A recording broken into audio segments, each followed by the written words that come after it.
On today's show, the Cavs get a win over the Indiana Pacers. Darius Garland makes his return to the floor, and the Cavs kind of looked like the Cavs again. We'll talk about it on this edition of Locked on Cavs.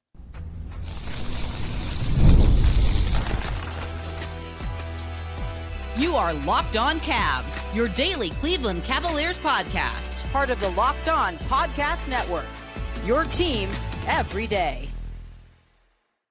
Hi, everybody. My name is Danny Cunningham, and I cover the Cleveland Cavaliers over at my Substack, The Inside Shot. And you can find this show and any other Locked On podcast, which is now the #1 sports podcast network in all of America, wherever you get your podcasts. That means Apple, that means Spotify, that means anywhere else. Please give us a 5-star rating, leave us a nice review, and make sure that you are subscribed to the show. That is truly the best way to help grow this show. We are also on YouTube right now. If you're watching, hit that thumbs up button for us as we get started, click subscribe, and hit that notification bell so you don't miss the latest from us here at Locked on Cavs. The Cleveland Cavaliers got a 120-109 win over the Indiana Pacers on Friday night in NBA Cup action. As you can see, if you're watching on YouTube, doing the show from the arena tonight, so you can see the NBA Cup floor while it's still up. This is the last time this year it will be up here in Cleveland. But the big story from this game, Darius Garland was back after he had missed the previous 5 games for the Cavs after suffering what was deemed a toe contusion by the team in the first game the Cavs played down in Miami against the Heat last week.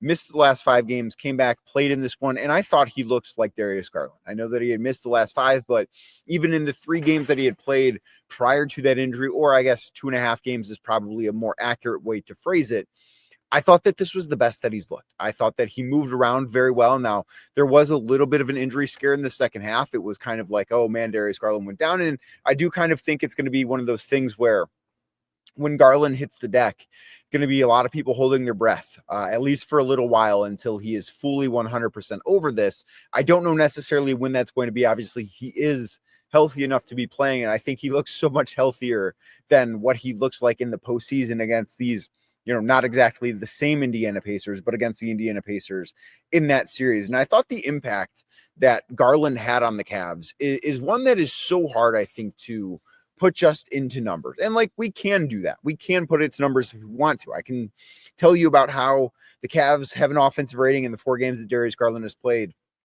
when he's on the floor of 130. I could tell you about how their net rating when Darius Garland is on the floor is plus 17.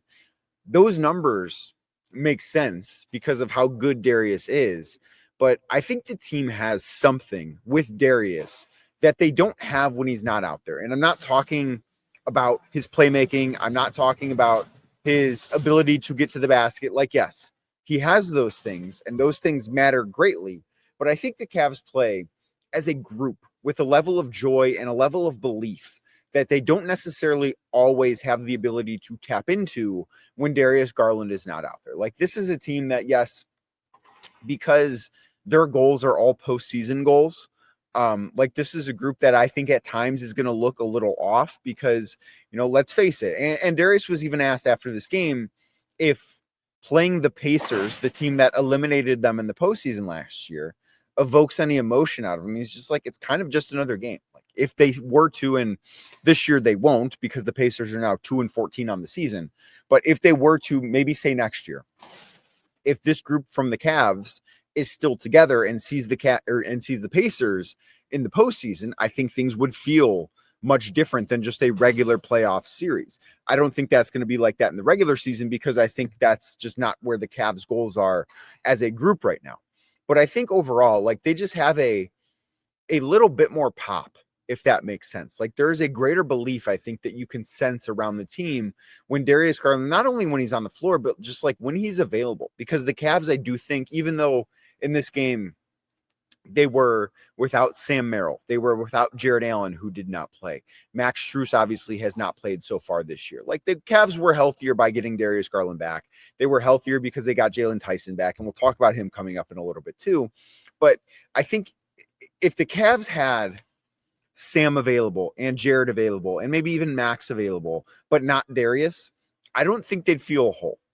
And having Darius back, even with some of those guys out, and those guys, don't get me wrong, I find to be very important players. And I think internally the Cavs feel are very important players too. But I felt like this was the night, even though it wasn't necessarily the night that the Cavs have been at their healthiest so far this year. But this was the night to me that they kind of felt whole. Like it kind of felt like, okay, now is sort of the time to go. And I did get this feeling to an extent in the game against Philadelphia. Was not at the game in Washington, so I can't necessarily speak to that. But and Miami didn't necessarily feel like that, even though that was actually the game for the first half that they were the healthiest in. But I look at this and just say, this team, I think, looks and feels so much different to observe when Darius Garland is part of it. Like, I know that his box score is what his box score is, and he had 20 points, had 7 assists, was 5 of 12 shooting, 3 of 4 from 3, which the Cavs are going to. Tonight felt like a night where, and they finished strong because they had a good shooting second half. It feels like the Cavs are a few missed shots away from just like really starting to click. And in the first half of this game, they did not shoot the basketball well at all from the outside, but there were a few possessions in the second half. And Kenny Atkinson, he called them coaching highlight film possessions. And those possessions really stood out. And one of them ended with a DeAndre Hunter corner three-pointer. Actually, 2 of them might have ended with Hunter hitting a 3. And it just feels like, okay, that's that magic the basketball seemed to have for the Cavs last year, particularly in the regular season and even in that series against the Miami Heat in the first round. It feels like moments like that are starting to come back when Darius Garland's available. And I just think it's so important, and you can't put his impact, I think, into box score numbers. I think he completely changes the identity of this group, because for as good as Donovan Mitchell is, and I right now, if I were like, if I had an MVP vote, and if it happened, 17 games into the season, Donovan Mitchell would be on my MVP ballot. He has been that good. He's been so good.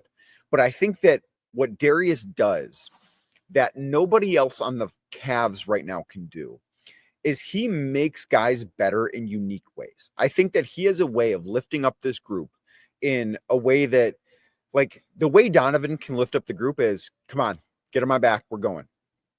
I'm going to carry us there. And he is more than capable of doing that because he's one of the best players in the world. But I think the way Darius can lift up the group is he's going to make other guys better. And it's not to say Donovan doesn't make others better, because I do think he does, but I think he does it in a different way. I think the way Darius makes other guys better is sort of by empowering them, right? Like, I thought the start of the game, Evan Mobley's first shift on Friday night was awesome. Yes, he missed 2 free throws and he missed a dunk, but other than that, he was flawless. And I know that like sounds weird to say, but his first 2 minutes were bad, and then the rest of it was really, really good, I thought, in the first quarter. He finished the night with 22 points and 12 rebounds, 7 of 13 shooting, and did make more free throws. He was 7 of 11 at the line on Friday night, which is a big improvement from 4 of 10 the other night. But I think that he is better, and I think that he's somebody that Darius Garland can lift up. And I still do think that, Donovan and Evan should be the pairing that we see together, and we did see that again on Friday night. That I think it's safe to say something the Cavs are going to shift back to. But I still think that when Darius is on the floor with Evan, he makes Evan better. And I think that's a really good thing. I think he makes Donovan better. I think he makes DeAndre Hunter better. Like, I am very excited to see when Darius is not on a minutes restriction, because he played 26 and a half minutes in this game. Prior to it, Kenny said that he was not going to play anywhere above 30. And he checked out with, I believe it was 1:12 left in regulation, which tells me the Cavs don't necessarily care a ton about the differential for the NBA Cup, because the final score did matter in this one. The fact that they won by 11 as opposed to 15, because that final group was outscored by 4 points in the last 1:12. But I look at this and say, when Darius is back on, a full minutes load, and he could play 32, 33 minutes in a game, because he would have been at about 28 minutes had he played the rest of regulation. I look at that and say, well, there are some lineups that I think he can really make pop. Like having him on the floor with DeAndre Hunter when Donovan and Darius check out, I think can be a really good thing. I think that there are things that the Cavs are going to be able to do when Darius Garland is off of a minutes restriction and really truly back to being Darius Garland, because he was good in this game, but it's not like we haven't seen better Darius Garland games. And one of the things that Kenny Atkinson called Darius that really stuck out to me, and it is the thing that has been missing from the Cavs when Garland hasn't been available. He called him a paint invader, which is not a term I had used before, but it is a term I absolutely love. And Garland is not only able to get into the lane, into the key, whatever you want to call it, on his own accord by being able to use dribble penetration, but I think he does a really good job of finding guys in that area. I think he can find Evan in that area well. I know that he can find Jared Allen both on the lob and in the pocket very well. The only guy that I think is comparable in that aspect to Darius Garland that the Cavs have is Lonzo Ball. And I think Lonzo is fantastic at it in terms of more so setting other guys up. But Darius is also able to get to the rim and finish in a way that Lonzo Ball really doesn't have as part of his game at this point in his career. You do hope if you're the Cavs, maybe you can bring a little bit more out of that as the season goes on. But I look overall at this effort from Darius Garland. I think there's a lot to feel really good about if you're the Cavs. Now, it's just one game and Darius has to stay healthy. He made a point of saying, made it out healthy of this game. When I asked him what it felt like to be out there, he made a point to say made it out alive, basically. That's a good sign, and the Cavs need him to keep getting through games and being healthy, because if Darius Garland can stay healthy, and if the rest of this group can stay healthy, and I know that is a big if considering some of the injury history, but man, it is really hard, I think, not to be very optimistic about what this group could look like given a full strength Darius Garland, because I think a lot of these ancillary pieces that the Cavs added, like Alonzo Ball, like Jaylen Tyson, who I'm going to talk about in a minute. I know they didn't add him, but he is such a different player than he was 12 months ago.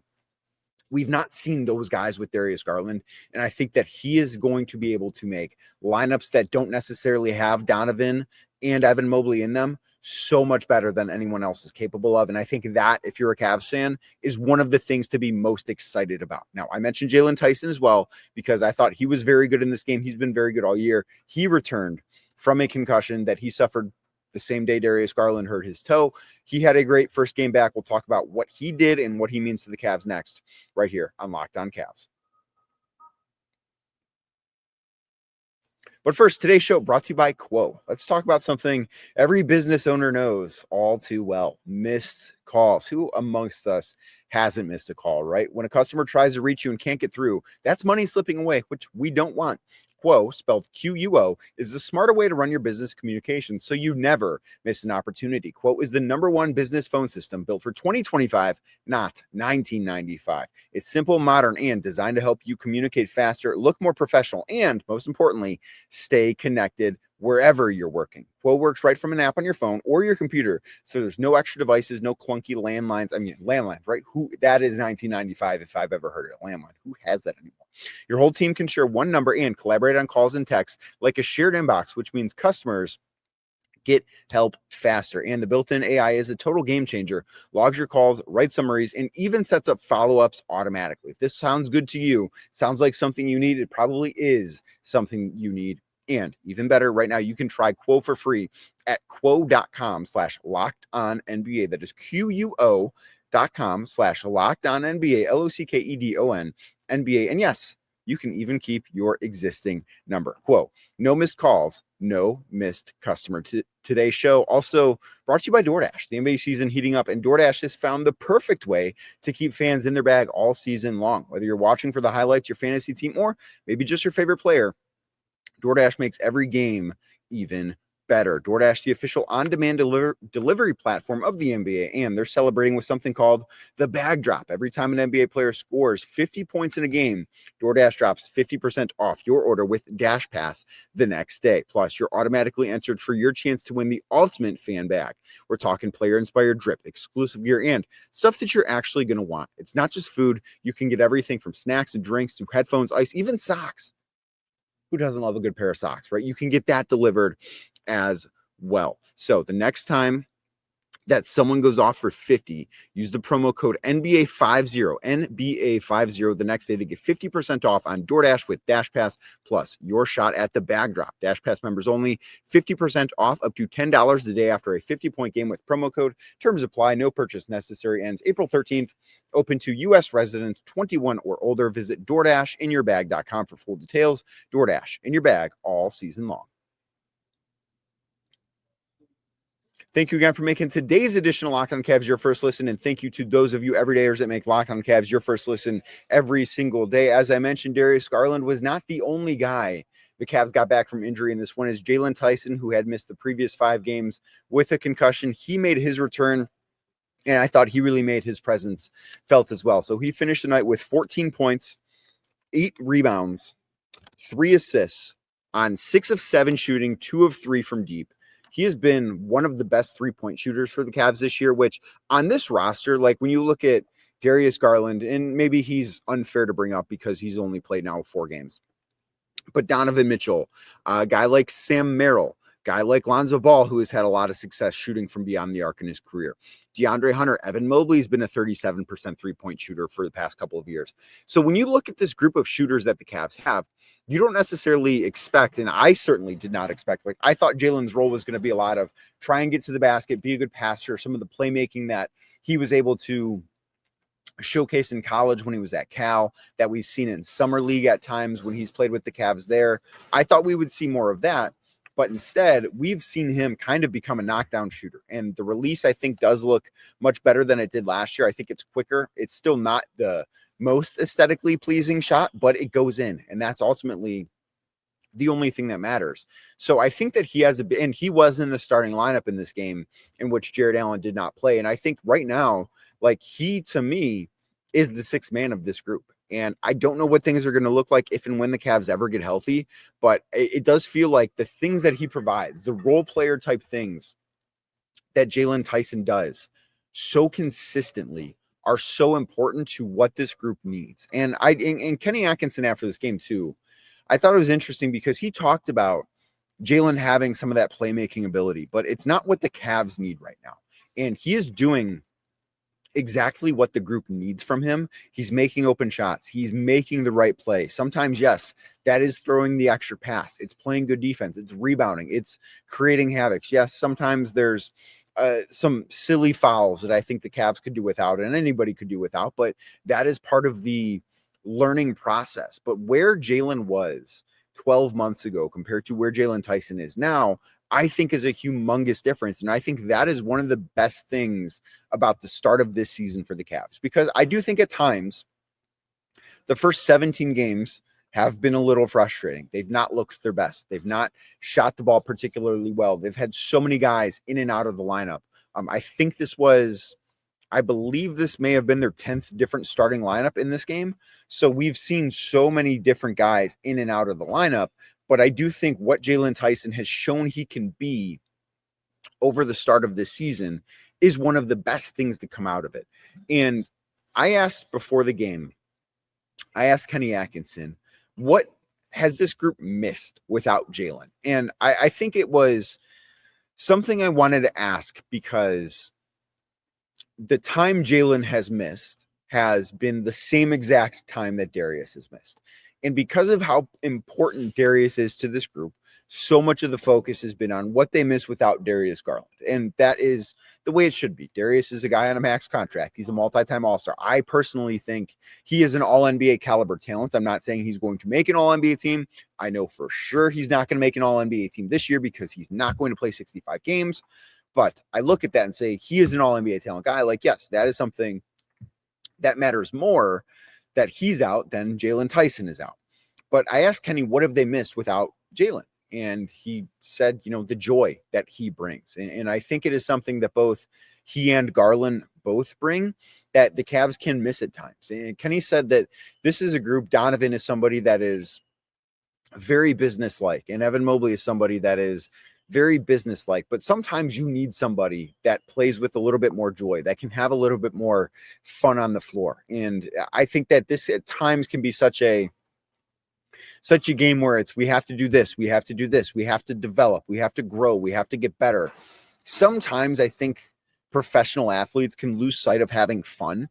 And I don't even know that that's happened with this group, but I do think when Darius Garland is out there, when Jaylen Tyson is out there, I think that comes natural to the group when those guys are out there. And yeah, Jaylen has done a lot of really good stuff on the floor. Like, he has played very well. And I think it's much easier to be somebody that brings that type of joy when you're playing good basketball the way that he has through the games that he's been playing so far this year. But I think that the Cavs have missed that. I think that we've kind of underrated the impact that Jaylen Tyson has had. And yes, the box score stuff has, for the most part, been pretty good this year. He's been a very good player for them. Like there's no other way to say that. But I think the other, like the non-quantifiable things that he's brought to the team have been really, really important as well. And I think when you look at that, it's just like, yeah, this guy is somebody that they discovered. They picked 20th overall in the draft. Didn't necessarily have the most impactful rookie year, but right now, and listen, it's early. This doesn't mean that he's going to be a great player forever, but right now, Jaylen Tyson looks like somebody that can have a very big impact on the Cavs for a lot of years to come. He keeps doing things the right way. He has grown in all the ways the Cavs have asked him. He, to me, I think has been one of the biggest bright spots to the season. And I think the Cavs while this game is always going to be about, well, Darius Garland came back and the Cavs looked a lot better because of it. But don't lose sight of the impact that I think Jaylen Tyson has on this group as well, because the box score might not always show it kind of the same way, but different, the way it is with Lonzo Ball. Like Lonzo, I thought was great in this game.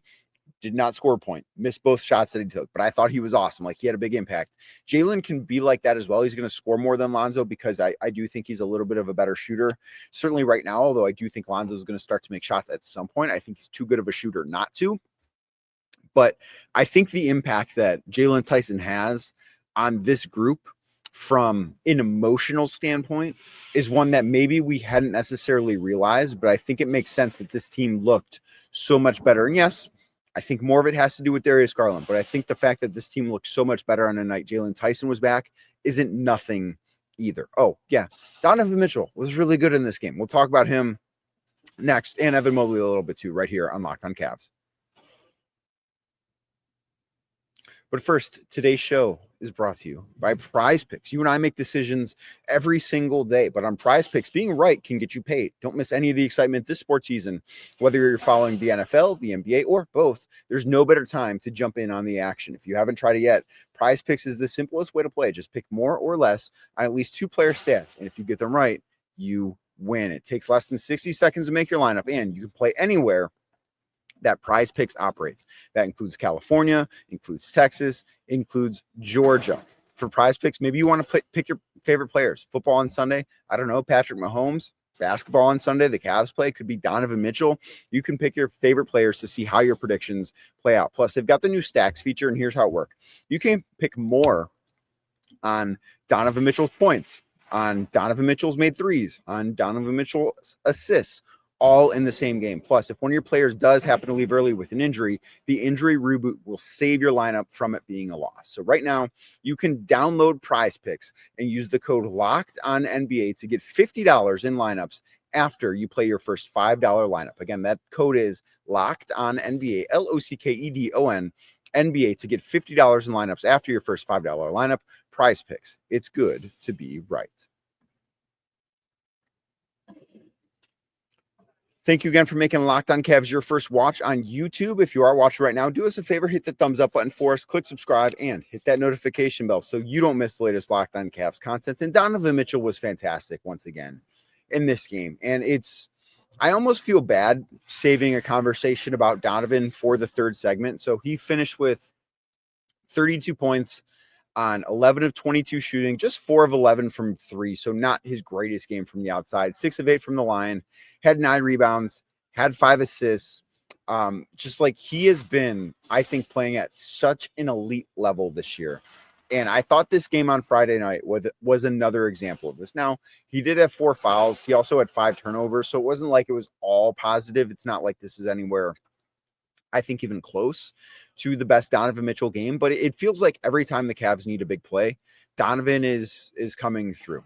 He's been, I think, one of the best players in basketball so far this year. And as I said, if the MVP voting took place today, and if I had a vote, Donovan Mitchell wouldn't necessarily be my pick to win the MVP, but he'd be on the ballot. Like, that speaks to, I think, the type of season that he's had so far. And he has, I think, more than the Cavs would like, needed to put the Cavs on his back and carry them at times. And he didn't need to do that tonight. The Cavs got a really well-balanced scoring effort. Like, Donovan had 32. I mentioned Darius had 20. Evan had 22. DeAndre Hunter had 20. So it was a very balanced effort in terms of scoring, but more frequently than the Cavs would like, Donovan has had to be the guy that just says, okay, get on my back. We're going to go. I'm going to carry us home. And he has shown over and over and over again, he's very capable of doing that. But the Cavs don't want him to have to do that. And he didn't have to do that tonight. Like, him having 32 points on 50% shooting is perfect. He's not going to need to score 32 points. Like, could he lead the league in scoring? Probably. He's that type of talent. If he does, that's not necessarily a very good thing for the Cavs. I think they would prefer that he probably be somewhere around 25 points a night and be able to spread out the wealth a little bit more. And I do think with Darius Garland back, and, you know, the Cavs have a back-to-back this weekend, I would not anticipate Garland playing both ends of that. And with the way their schedule sets up, I do think there's a way the Cavs can be strategic about when Garland plays and when Garland doesn't play coming up. But they've needed Mitchell a lot this year. And he was really, really good in this game. Again, not one of his best games, but still really, really good. And I think that now we're really going to start to see the Cavs and Donovan Mitchell get back to being the guy he was last year, because he is, I think, a different basketball player than the guy he was last year. There's been more on his shoulders. Like, last year was, I think, so special for Donovan because he could take a step back and Darius could do a lot and Evan could do a lot. And there's been more on Evan's shoulders. And I thought this was a solid Evan Mobley performance. I would have liked a little bit more aggressiveness, particularly in the middle parts of the game. Thought the first quarter was good. Thought the fourth quarter was good. I thought the second and third quarters left a little bit to be desired. But overall, like, I think the Cavs are going to start to look more like the cohesive group that we envision them looking like. Donovan Mitchell is not going to have to carry the load that he's had to carry. And I think that's going to be a very important thing, because ultimately I look at this and say, if Donovan has to do the things that he's had to do through the first 16 games of the season, for the most part, that's not going to be the recipe for success long-term for the Cavs. So the sooner that this group can start to look like the group it was last year, the better off the Cavs will be in that particular area. Like, I look at this and I think this game against the Pacers, and yes, this Pacers team is not great. The record's 2-14.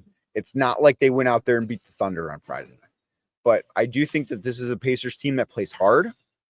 They got a lot of guys back. Like, the starting five for Indy is not a bad group. Ben Shepherd is okay.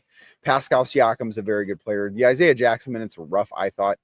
Benedict Matherin's a good player. Andrew Nemhard's a good player. Like, they've got some good guys. They're not a playoff team this year, but they've got some good players. And for the Cavs to come out in their first game back with Darius Garland in almost a couple weeks, I think you have to feel pretty good about where things stand right now with the Cavs. They are back in action on Sunday right here at Rocket Arena, taking on the LA Clippers. They'll look to move to 12-6 on the season, front end of a back-to-back, where they will take on the Toronto Raptors the next night. I would imagine one of Lonzo Ball or Darius Garland does not play on Sunday against the Clippers, and I would imagine, if all comes out okay from this game, that the other one plays on Monday night against the Toronto Raptors. So that's going to do it for this Saturday edition of Locked on Cavs. As I said earlier, you can find the show anywhere you get your podcasts. That means Apple. That means Spotify. That means anywhere else. Please make sure you're subscribed. Things I do think are going to start clicking for the Cavs, and you're going to want to be right here at Locked on Cavs every single day for it. And if you're watching on YouTube as we get out of here, do us a favor. Hit that thumbs up button for us, click subscribe, and hit that notification bell so you don't miss the latest Locked on Cavs content. I'll be back on Monday talking more about the Cleveland Cavaliers.